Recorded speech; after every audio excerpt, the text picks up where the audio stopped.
L'évangile de Marc associe le retentissement de l'expérience messianique et le retentissement de l'expérience que font les personnages du récit lorsqu'ils rencontrent Jésus qui enseigne.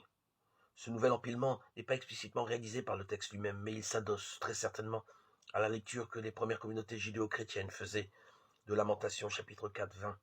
Ce texte biblique qui cristallise l'originalité du texte de Marc fait en effet partie des plus anciennes collections de Testimonia.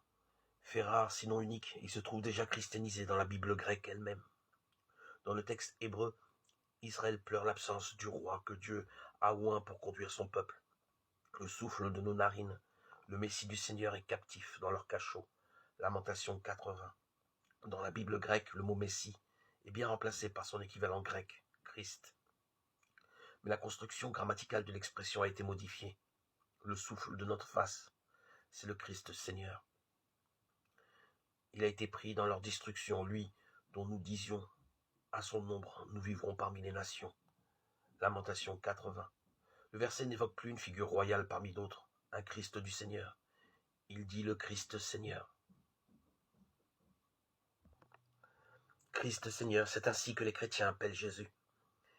Dans Lamentation chapitre 4 verset 20, à cette particularité d'associer ce titre à une expérience bienfaisante. Le souffle de notre face, c'est le Christ Seigneur. À son ombre, nous vivrons parmi les nations.